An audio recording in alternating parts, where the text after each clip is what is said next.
The Unscaled Travel Show is brought to you by Seaboard Networks.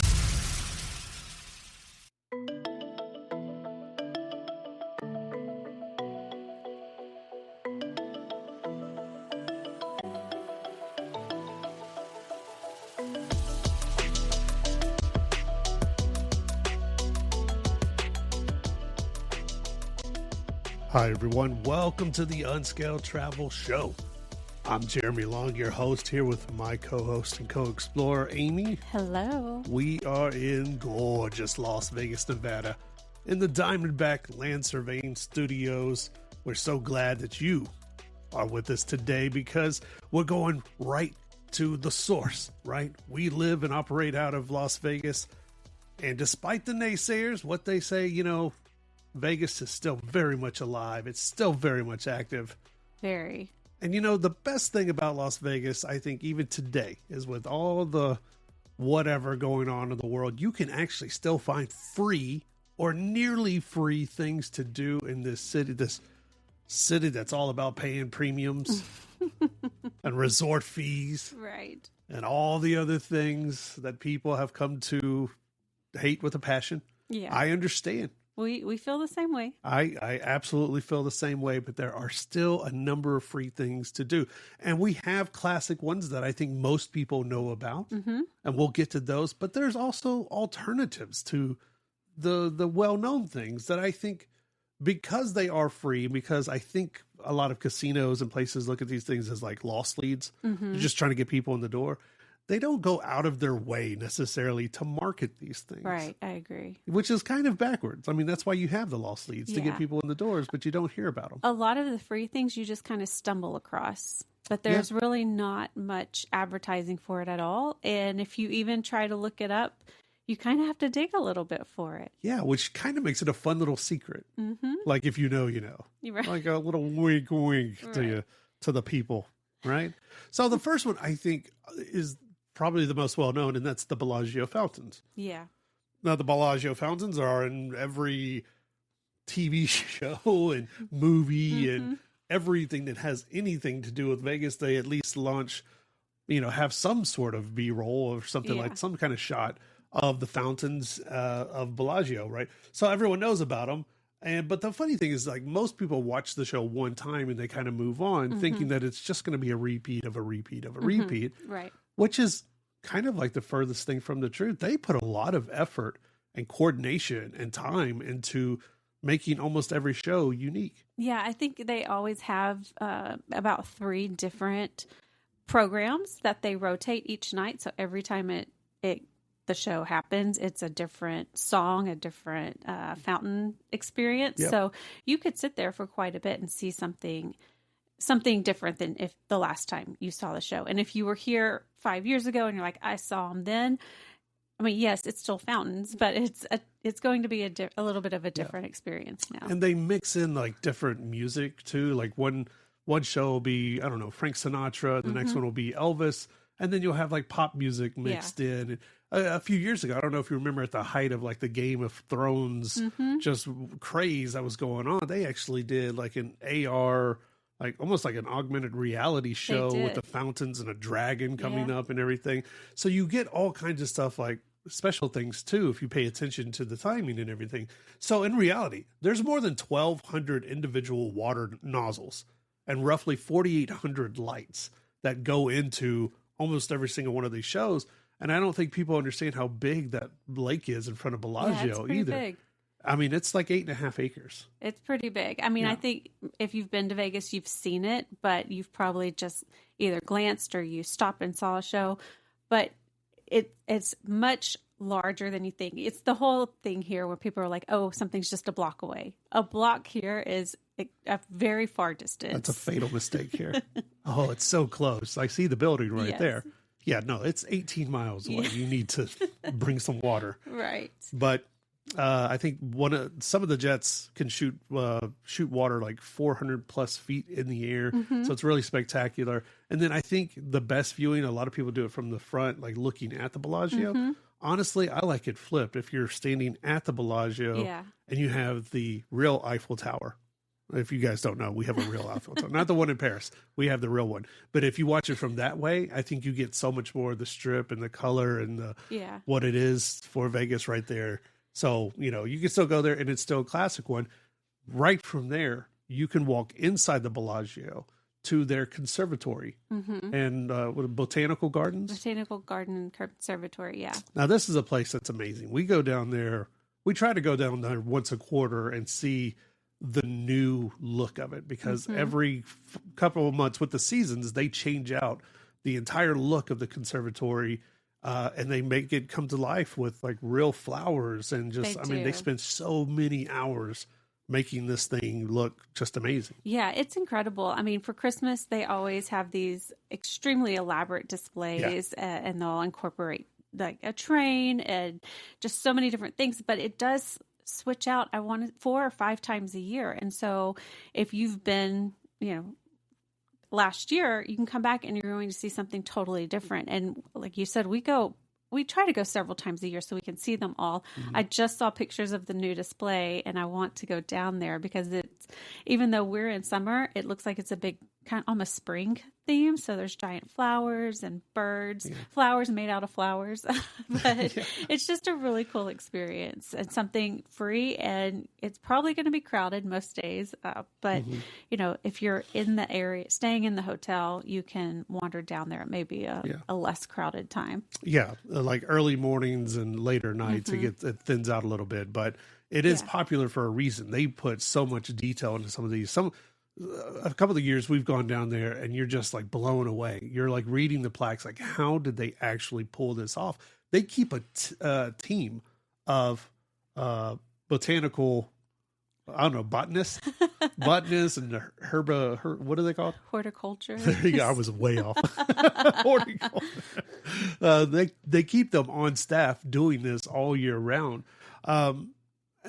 You know, I think a lot of people don't realize, though, as cool as the conservatory is at the Bellagio, I think it often overshadows the one that's across the street from the Bellagio. Right, at the Wynn. At the Wynn. The Wynn has something, I don't think it's as big as, you know, the scale of the Bellagio, but they have the garden at the Wynn, which is in the same vein. It is so much, like just, so much time and effort goes into what they create. Oftentimes you go over there and you'll see like balloons and just like that are all made out of flowers, and it's just kind of crazy. And the Wynn does not advertise this at all. In fact, if you go on their website, you're not really going to find anything. They do have kind of a cocktail deck that they say kind of overlooks the garden, but you and I have gone and just walking through the main part of the hotel, kind of towards where the restaurants are, it's gorgeous. And you walk through it very similar to the conservatory. And when we were there, it happened to be set up in all these beautiful trees that had different colored lights in it. And they was all kind of like, it almost felt like the leaves were falling from the trees as we were walking through it. It was just such a lovely experience. And then the Wynn also has an evening show every single night called Lake of Dreams. And it's interesting because it's not, how do I say this? You can see it from it says the North Terrace. Yeah. It's inside the property. So it's not something on the outside. It's kind of an LED show that they project on the side of a waterfall. And it's like a 40-foot tall waterfall with 5,500 LED lights and projection and sound. So it's this whole kind of immersive show. And they've built restaurants and cocktail lounges around it, but there is a terrace that you can stand on and see it. And they have a couple of shows every single night. And a very similar experience, if you want to get away from the Strip, is at Sam's Town.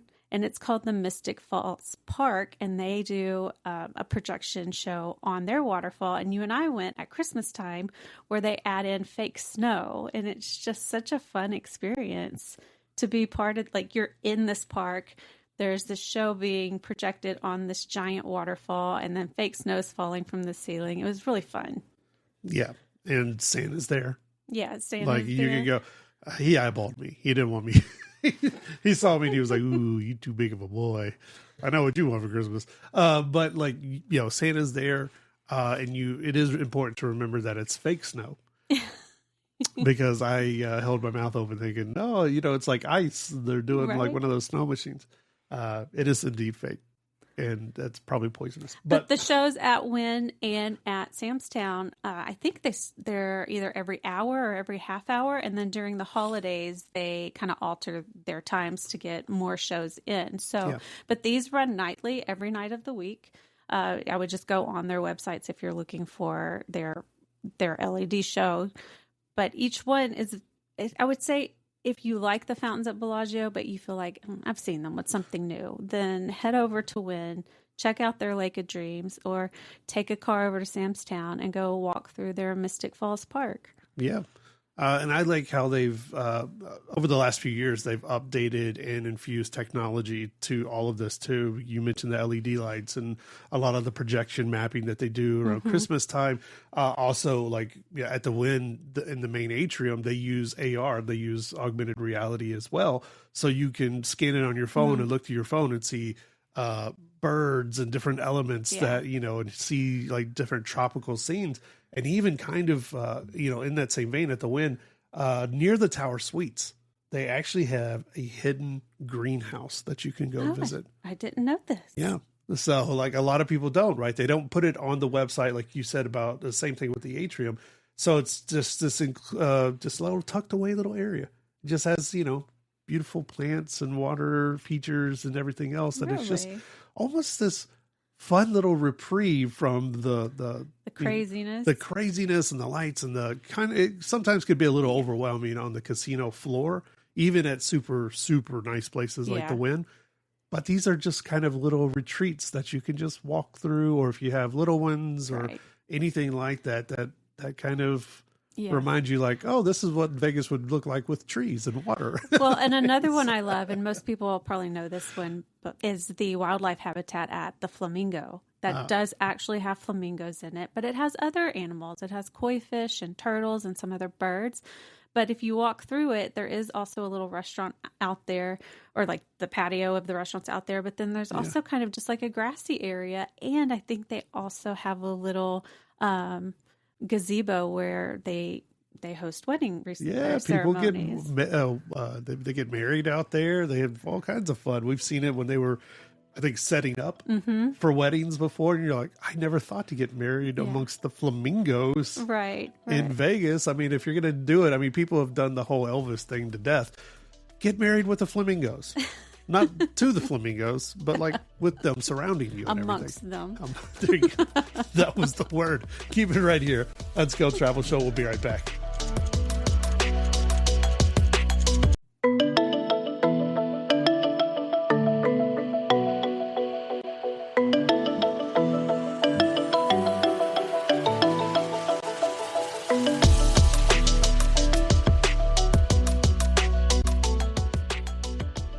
Hi, everyone. Welcome back to the Unscaled Travel Show. Jeremy Long here with my showgirl, Amy. Not exactly. In Sin City, Las Vegas, in the Diamondback Land Surveying Studios. We're talking all the free or near free things here in Las Vegas. Believe it or not, there are still a lot of things you can do, a lot of new things you can do that are free or very nearly free, because sometimes there is parking or small tickets or whatever. But a few of the classic things still, we were just talking about the fountains and the botanical gardens, which have been around for years. Another one of these things that's been around forever that people really love to get pictures with is the Welcome to Las Vegas sign. Of course. The classic one. Right. It's on the south end of the Strip. It was built in created in 1959, at least the logo was. And now people stand around for a while and they get pictures of the Welcome to Las Vegas sign, which is totally fine. They've tried to streamline it. They even gave a little parking lot down there, but it often fills up, especially in heavy traffic months. It fills up pretty fast and you can wait for a little while. So just word of advice, bring some water and get there early. Yeah, get there or early. Late when it's like all lit up. Yeah. And you'll still find crowds there. It's just an endearing part of it. And it's one of those classic Vegas things. And it's absolutely free. Although sometimes there are people out there that'll take your picture for a couple of bucks. Yeah. Whatever. But two newer additions to the north end of the Strip are the Welcome to Las Vegas arches that are next to the Strat. Yes. Which are, I think, really cool. They are really cool. Although there's no middle place to like get a picture. You No. kind of have to be on the sidewalks to get a picture with the arches. That's still really neat. And like half a block up is the Las Vegas Showgirl sign, where it has Las Vegas and like the old, I don't know what that is. It's not Art Deco letters, but it's like the old like Vegas Just neon retro. lettering. Yeah. But on each side is like a 26-foot tall showgirl. Yes. So like you can go and get pictures with the show. That's what I said. That's why you called me a showgirl. Yeah, okay, I get it. Yeah, no, I think these are really cool, and everybody wants that classic, iconic "Welcome to Las Vegas" sign. But these are an alternative, especially if you're going to be making your way to Main Street, which we'll talk about in a little bit, or the downtown area. You need to go north on the Strip, and then that takes you up to the Strat where the gateway arches are. And as you said, they actually go over the street, so you can't stand under them unless you are playing loose with your life, I guess. But then just beyond that is the Showgirls, which are, the first time I saw them, I didn't know they were there. And I was like, wow, when did we get this? Because they're huge. Yeah. And it really is, it's really cool to see. And then the other thing that I like is once you make your way to downtown, go into the Circa. And you know what I'm talking about? The sign in the Circa when you look down, like where the elevators are. Oh, yeah. It's a big opening, and I don't recall what casino used to be on this property, but it was torn down and the Circa was built. But their giant neon, which is a cowgirl, is still there inside the building. That's right. And so you can look down on her or take the elevators down to be on the level that she's on. But she's a huge classic Vegas sign too that you can still see. And that's what I love about downtown. Some of the free things to do is the Neon Museum and I can't remember the arm of it that actually restores the signs, but the signs they have, a lot of the signs they have restored, they have reinstalled in the downtown Fremont area. So you can walk down the street and see some of the old signs from that, 50s and 60s era of Vegas. Like the old cowboy. Yeah. Like he's down there. He's down there. The slipper from, like Cinderella's slipper from whatever casino used to have that outside. Yeah. There's so many really neat ones. And the museum's constantly restoring more. It's not free to go to the museum, but it is free to see the ones that they have installed on Fremont Street. Yeah, I was about to say, let's not tell people the Neon Museum is free. No, that is absolutely not free. It is not free. if they could, well, anyway. So, you could head downtown and do all that. I mean, I think downtown has done a really great job over the last 10 years of bringing itself back to life. They've kind of cleaned up and I don't want to say toned down, but maybe sanitized a little bit what Fremont Street had gotten itself into with a lot of performers that were down there, look, you go to a new place, the last thing you want to do is feel uncomfortable, especially if you're with your kids or, just as a family, you're walking down there, and sometimes these performers would be in your face, performing, doing sometimes they have some really fun acts down there, but sometimes it would get a little intrusive, especially when a bunch of people are trying to walk up and down the street. So now they've closed off a larger part of Fremont Street. They've made it definitely more walkable. Added more parking and different things like that. So it's fun to kind of go downtown now. And actually I prefer it to the Strip.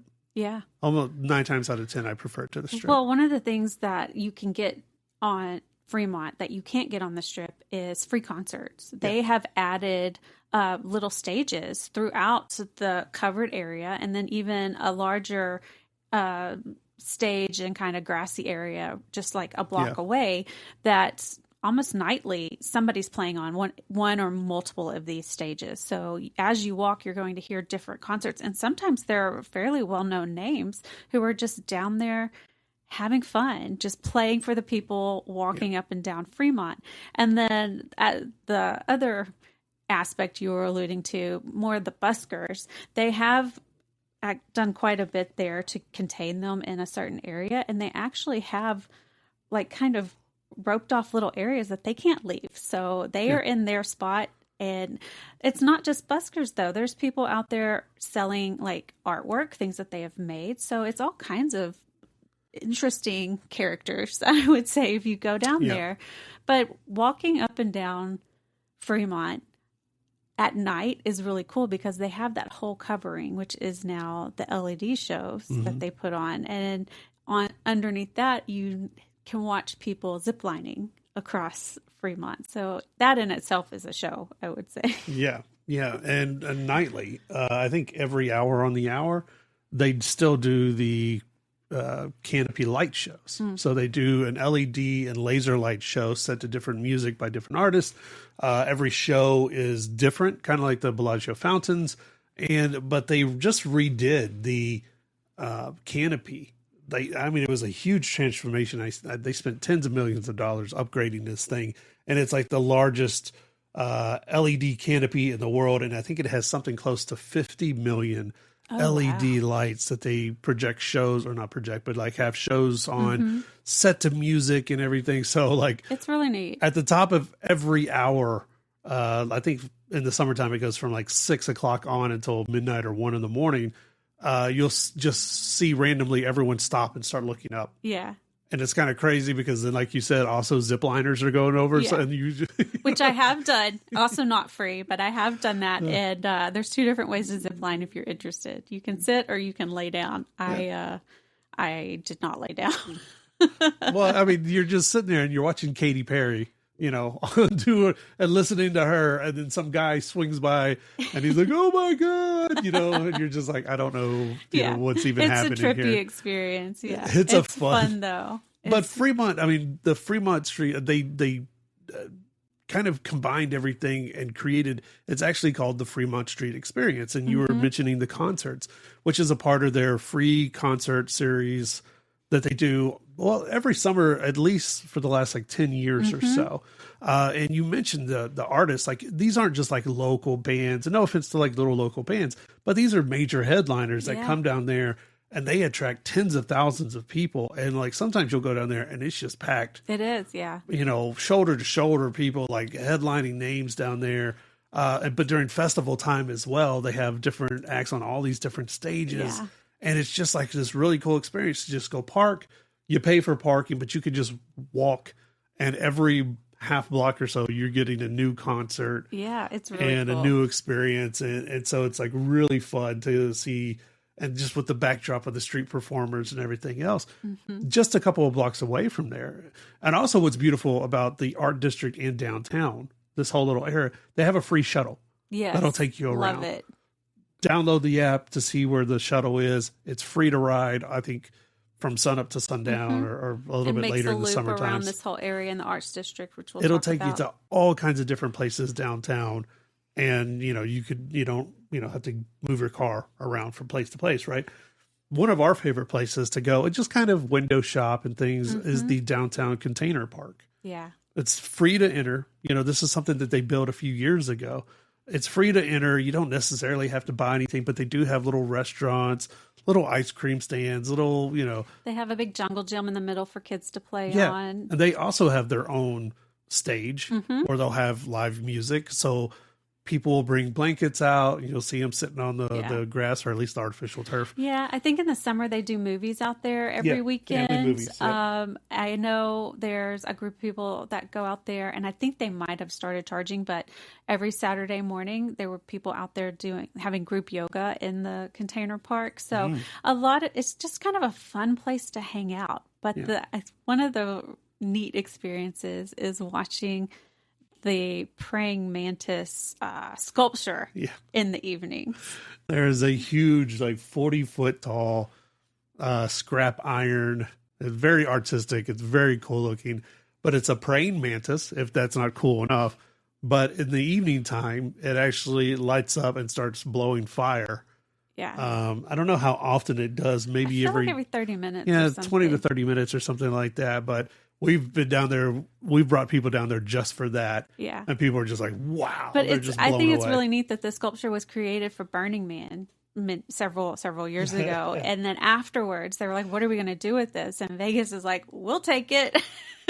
We will take it. Absolutely. Every single time.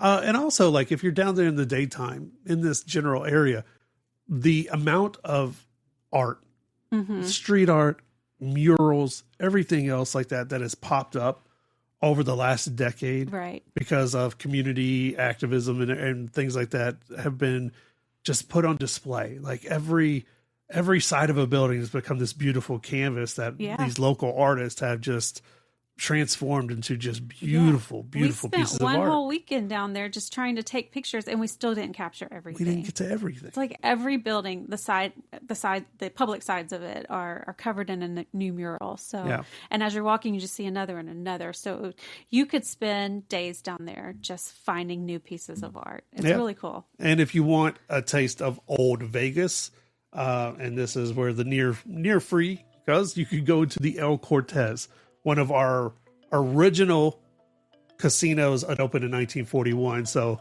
one of the old Vegas things, you can go down there and do that too. You don't necessarily have to gamble, but I highly recommend it. It's the Unscaled Travel Show. Keep it right here.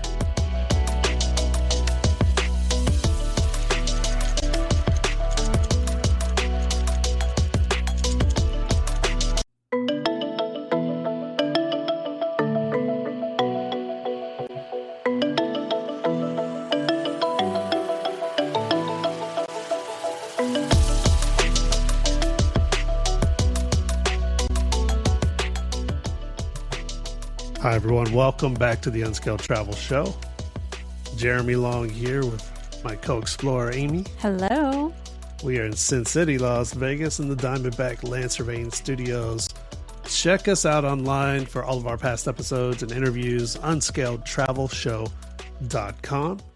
We also place all of our episodes on major podcasting platforms like Spotify, Apple Podcasts, where they are numbered so I can keep them in order in my brain. We've done over 160 episodes now. Wow. Over 4 seasons. So we've got a lot of episodes and a lot of stuff. And every once in a while, we do a show like this, especially based around Las Vegas, because every time you come here, there's something new. Mm-hmm. There's new things going on, or something's had maybe they've redone it or refurbished something, or, it's all kinds of fun stuff. So, but costs can add up. Right. If you come here, whether you are with a bachelor party, bachelorettes, or if you're with your family, or if it's just, guys, we can hear, whatever, or you're betrothed. You're betrothed. You're betrothed, okay. You know how one does. So sometimes in the gazebo. Or if you just need to take a walk because you just get your butt handed to you at blackjack. I got news for you. A lot of the casinos, in fact, most of the casinos do offer free gambling classes. Yeah, during the day. Like if you've ever been bewildered, I'm bewildered by the game craps. Mm-hmm. And you want to find out how to do it or how to not lose as much money as fast, they, in the daytime, will often have free gambling classes. You can go, I think, on their websites, and they'll tell you when these are going to take place. And it's kind of away, it's on the casino floor, obviously, but it's a little bit away from the action. So you can learn the game at an easier pace. Yeah, exactly. And not using real money. Yeah. Even though that is the best teacher. Pain is the best teacher. Losing money is the best way to learn to gamble. You gotta risk something, right? Because then you'll learn, I lost $5,000. Right. Well, you'll learn, now you know. Don't do that again, right? Other than that, we also have an amazing and resurgent art district. We do. Yeah, we kind of mentioned it because it sits on the border of Fremont downtown. And it is a part of the shuttle. We were just mentioning the free shuttle that they have that runs between the art district and downtown and Fremont Street. But this is a wildly great place that has, again, seen this resurgence over the last couple of years. And now, when we first moved there, we were kind of it looks maybe just a little sketchy. Right. Now it's super nice. There's galleries all over the place, vintage clothing shops. You could park in one place and just kind of walk it. Yeah, And there's record shops and coffee shops and as you said, galleries, but there's also like art collectives where one place in particular we went into one time, I think it's called the Contemporary Art Collective in one of the old warehouses, but it's multiple different rooms that different artists are renting, and you're able to just walk through there as artists are working on their art. So you can watch artists in action making things. A few of them have pieces for sale, or one room we went into, the lady she stopped painting and just started talking to us. I remember that. It was such a kind of unusual experience because I wasn't expecting that. I thought it was just a big gallery with people's paintings in it. I didn't realize they would currently be in there creating things. So it was really neat to see that. And I wish I could remember her name because we kind of just poked our head in and she got us just looking in, and she was so warm and inviting. She was like, please come in and see how I do this. And she had like this mixture of like canvas painting, and it was almost like not metalworking, but it was mixed mediums for sure. Yeah. And she had pieces of the metal on the canvas, attached. It was really interesting. We cannot explain it well enough. Yeah. But so we sat and talked to her for a good amount of time, and then we were just like, okay, well, we'll let you get back to your art. But she couldn't have been more pleasant, right? And they did that so often. And now I think it's just like a regular occurrence. And for people who are just like, oh, okay, Vegas is just the gambling thing. It kind of is to a degree.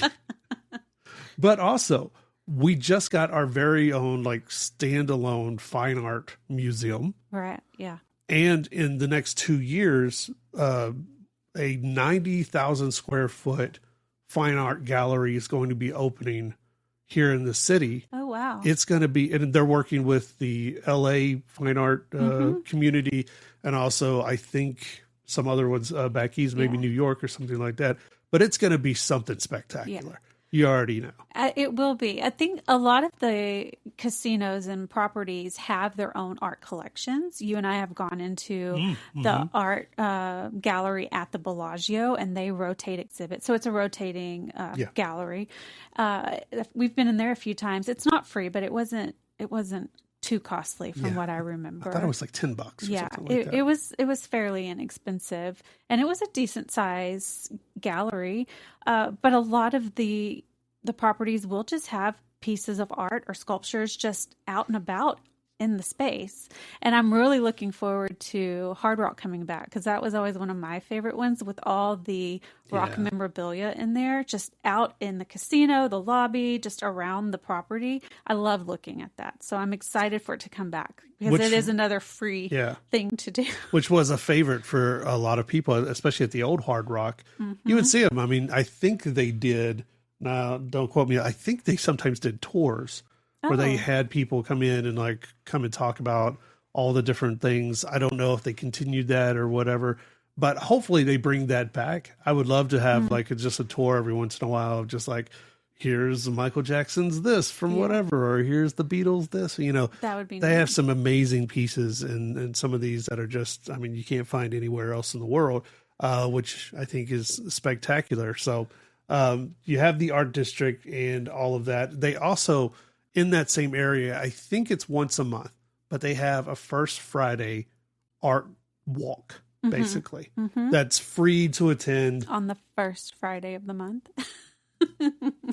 I thought that went without saying, but yes. Well, you said, I think it's once a month. Oh, I think it's once a month, but it's on the first Friday, right? I love you. All right. All right. So you can support your local artists. Amy's going to be down there. Small businesses. And of course, they have food trucks and things, which aren't free, but walking around and checking out the art and talking to the artist and finding Amy and throwing a pickle at her. That is free. So stop it. So you can also do that. Other things they do down there that we've gone to. They do farmers markets down there, which is a lot of times also has some of the artists selling their creations. They have just hosted other festivals and things in the art area too. So it's just a really fun place to be. And as you mentioned earlier, there is a free shuttle for downtown area, and it definitely stops at a couple of different places in the arts district. So if you just get yourself to downtown, you can ride the shuttle from Fremont to the arts district over to the Smith Center, which is our beautiful Art Deco theater. But the outside of it is pretty neat. It has a little park in front of it too that's free to just hang out in. It has its own little sculpture garden. Yeah, that's a really nice place to just go and check out, man. Yeah. Another nice place at the opposite end of the strip, and you wouldn't think going, if you've ever flown into Harry Reid Airport or flown out of it, there's not too many people that want to visit it over and over again. But near the Harry Reid Airport, it's one of the largest like public parks in our city, and it's called Sunset Park. Oh yeah. Sunset Park is home to, like, I think the Renaissance Festival and a number of really, really cool events throughout the year. And it's huge, and people go there. And of course, yes, it's a free thing. You can go walk around the park, and I think there's ducks. And it is, yeah, it's an actual park. It's an actual, it's on First Friday. Once a month. You're allowed there once a month on First Friday. But it's over 300 acres. But this is also a place where, not only can you, walk the paths and check out and volleyball courts and all the fun things that you find at a typical park, it's also right there by the airport, which you oftentimes will have, planes that are landing at Harry Reid fly right over this park. Oh, that's fun. Which you can get some amazing pictures. Yeah. If you are there are so many people that are like into airplane photography and like airport photography, things like that. Sunset Park. And then they have these little, cutoffs right there, cut-ins, whatever you call them. Little cutoffs right by the actual airport to where people just stop and park and take photos of the airplanes and everything. Yeah, no, that's fun.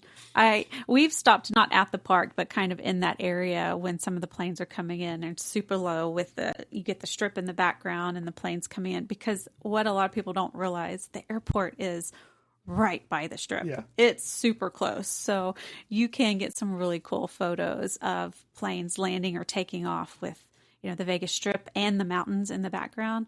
And for people who say Vegas is just gambling, I mean, listen to us. There's so many cool things to do here. Get out of the casino, go check something out. Even though I did say, it kind of is. Down the street, though, just a few minutes drive from that, very quickly, is the Clark County Wetlands Park. Now, if you can't imagine Las Vegas having a wetlands area with animals, complete with water, like we do. Yeah. It's there. It's a protected little state park area, and it's a really it's a really fun thing to go check out because it's actually pretty huge. It's like 3,000 acres, or pretty close to 3,000 acres of wetlands that just kind of exists there at the end of the Las Vegas Wash, and where everything kind of goes into Lake Mead and the surrounding little areas. But yeah, a lot of people don't know about it, but it's often overshadowed by we have different things. So many parks in the city. I feel like I learn about a new park all the time, and this is truly the first time I'm hearing about this park. I've heard people talk about the wetlands, but I didn't realize it was an actual park. But there's so many parks here, and they all offer, park things, but some of them do have lakes and fish. You can go fishing, and they have ducks and just fun little experiences. What kind of ducks? Regular ducks. Regular ducks. Rabbits and I was going to say Toyotas. Turtles. But there's also a number of Toyotas probably parked there as well. But yeah, the Wetlands Park, I think, is an amazing place to go and stop by and just, see that we are more than our casinos. Are we? Not much more. But we are more. Keep it right here. It's the Unscaled Travel Show. We're talking free or near free things that you could do in our beautiful city. It's Unscaled. We'll be right back.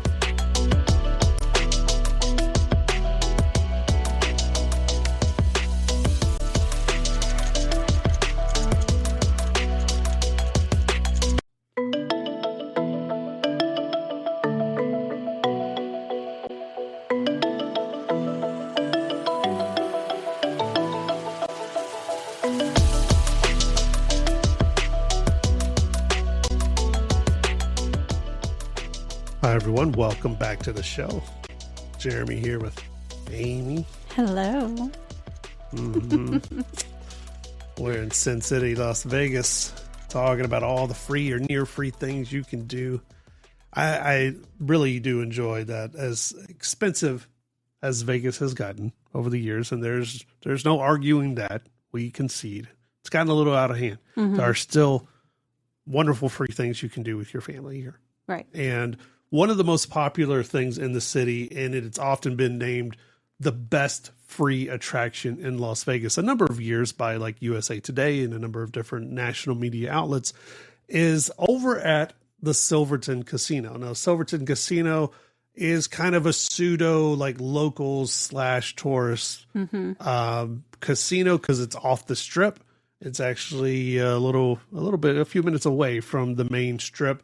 And they call themselves Lodge Vegas because they also have a Bass Pro Shop, and it's more done up like a lodge type area. But they have a aquarium that is free it's over 117,000 gallon aquarium. Yeah. Filled with thousands of tropical fish. But it's not so much the fish, it's the mermaids that people come to check out because they're exquisite.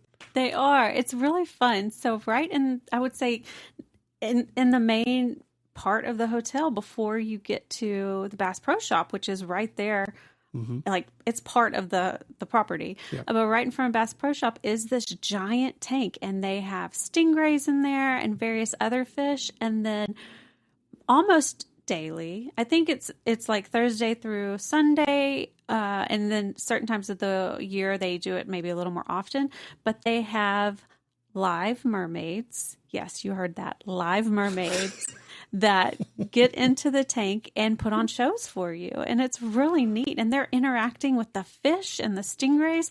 That when I first heard about this, I was like, this isn't real, right? But we went and saw it, and there really was a mermaid giving a fish a kiss. And I was like, am I really seeing this? It's crazy. So much fun and free. And our kids, when they were little, they loved it. I had so much fun, and you can sit right there. They have chairs.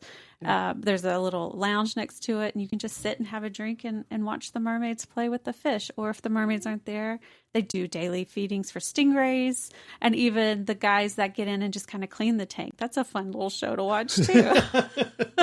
Oh, it's Scuba Steve. And he's cleaning algae. But yes, you heard it here, right? The Silverton Casino has live mermaids. Other casinos have unalive mermaids, which is not nearly as fun for your children. Can cause issues down the line. And regular ducks. Regular ducks and unalived mermaids. I don't recommend them, but Silverton absolutely gets my stamp of approval. I like it. I mean, not so much the mermaids, the kids are doing that, but I love the stingray feedings. Yeah, I do. They do those twice a day, like every single day. It's really cool. Really interesting to watch because, stingrays, man, they're just they're fun. They're fun to see. Keep it right here on Scale Travel Show.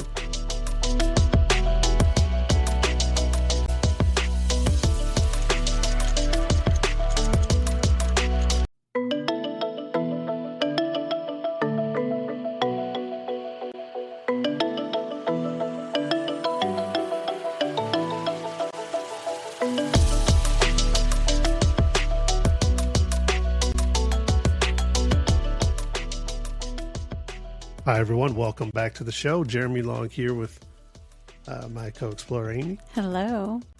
We're here in Las Vegas in the Diamondback Lancervane Studios. We've hopefully given you some inspiration to look around and find some free or near free things to do here in Las Vegas. There's always things cycling in and out. And like, there's different things like, for just a few bucks, I think twice a year, they do an air show out at Nellis Air Force Base. And because it is, we are an armed forces town, like a lot of times we'll have like the Blue Angels and the Thunderbirds and people like that fly over and do shows. I think very recently they did one for around the 4th of July for they go over the Hoover Dam and then they fly over the city, and it's all kind of like magical like that. So you can just sit in your backyard or at the park or something and catch shows like that. Plus, most of the casinos, you mentioned a really good point in our break here. most of the casinos have free entertainment in some form or fashion. And it isn't always at the lounges where it's adults only. Okay. But there are those. And we've caught some incredible acts there. Like incredible musicians and singers. One of our favorite bands that we follow now, like anyone else here in the city, if you've been here for a while, you know Empire Records. That's our demographic, our age group right there. We are people of a certain age. Right. But they sing all the hits from like the 90s and early 2000s and everything. Right. And they are so popular. Right. I guess it is just a bunch of 40-year-olds just sitting around. Another one we like, I think it's the San Fernando. The San Fernando band. Yeah, we've caught them at the Orleans doing free shows in kind of the open lounge area off the casino floor. A lot of the casinos offer dueling piano shows, either in one of their lounges or in the lobby area. I think at Red Rock, they pretty frequently have musicians on the weekends and the evenings kind of in their lobby just playing. So a lot of these SLS, they usually do on the weekends a band kind of right as soon as you walk in the front doors. There's a band over there on the side. So if you're a music fan, I mean, there's lots of options there. Also tons of comedians, not the big name headlining people, but oftentimes you'll see a lot of the casinos still have a comedy area or whatever. So they'll have free comedians that come in. South Point has a daily free comedy show at 12:30 every day, but it's for adults only. It is R-rated, they said. It's called The Dirty at 12:30, but it is a completely free comedy show every single day. Yes, I know The Dirty at 12:30. Yeah. In fact, our good friend Brandon Hahn, better known as Gooch, he is a DJ or VJ, or what do you call him? DJs. On air DJ at Comp 92.3 here. VJs were MTV. Again, telling our age here. Again, 40-year-old person talking. So kids are like, what is that? Anyway, so there's all kinds of stuff. It's one of those things that just a quick Google and you'll, wherever you're staying is more than likely going to have free entertainment for you, which is always good. Now, people are probably going, why would I go there and do this? Look, you're going to need a reprieve at some point. And whether that's walking through the misty meadows of the garden at the Wynn or the botanical gardens, or if it's just like going to see the regular ducks at the Clark County wetlands, or the very alive mermaids at the Silverton Casino. Like, you're going to want to check some stuff out and take a breather from spending all your hard-earned money. So much money. Which we appreciate. Thank you so much for spending it. But that brings me to my next point. Number one, if you've never been, go to the Pinball Hall of Fame. The Pinball Hall of Fame is free to go into. Now, obviously, these are pinball machines. They have quarter machines and everything. So bring you a sack of quarters or bring you, some money to interchange. But I mean, they have a bunch of machines that are 25 cents, 50 cents. You spend as much money as you want to, or you can just walk around and look at all the vintage pinball machines that go back decades and decades and decades. And check it out. It's kind of a blast, from the past of your childhood, probably. Because again, we are people of a certain age. My back hurts just talking about it, I know. But the Pinball Hall of Fame is one.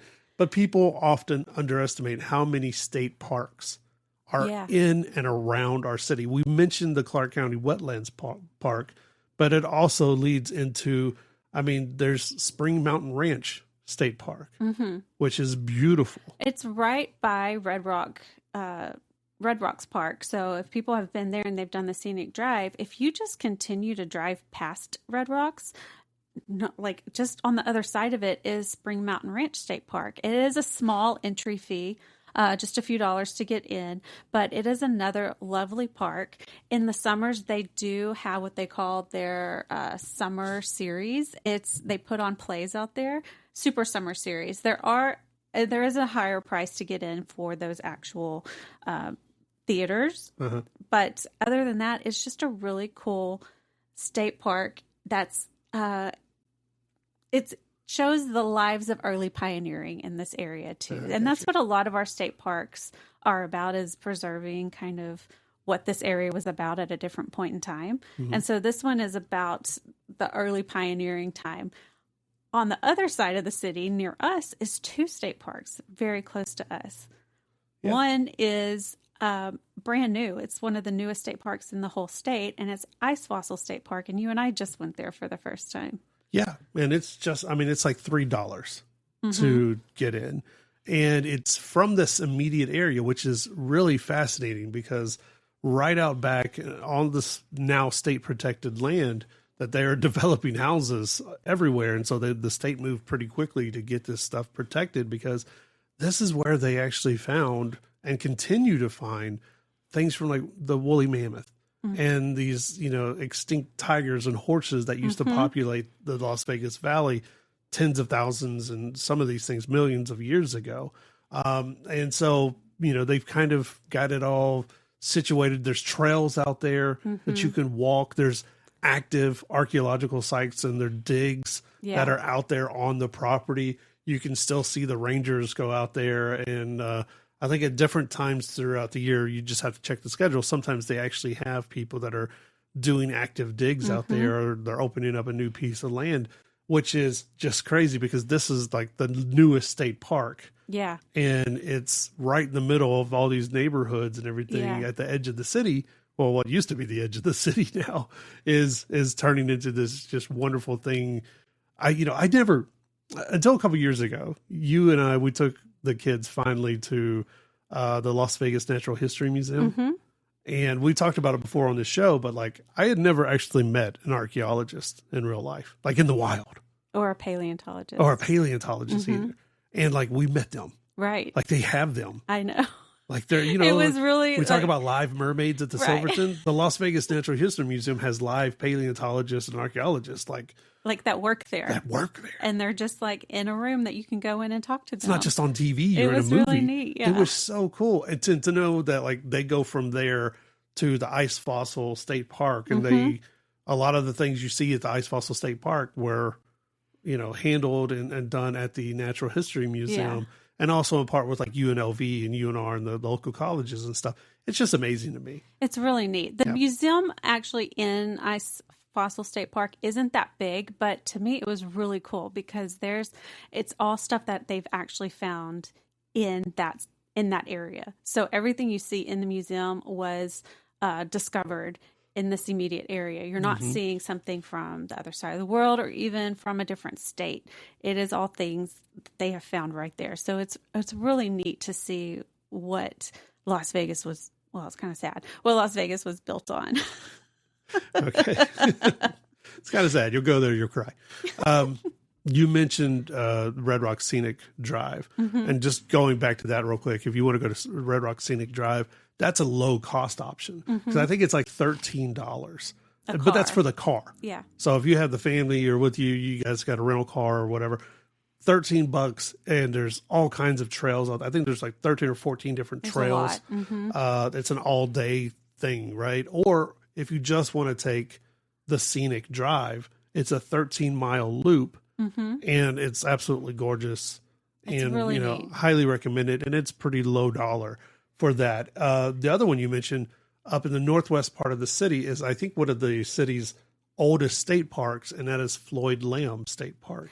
I would say too, this is probably the least known state park because this is in our part of the city, and I will mention it to people I know who live in other parts of the city. They've never even heard of it.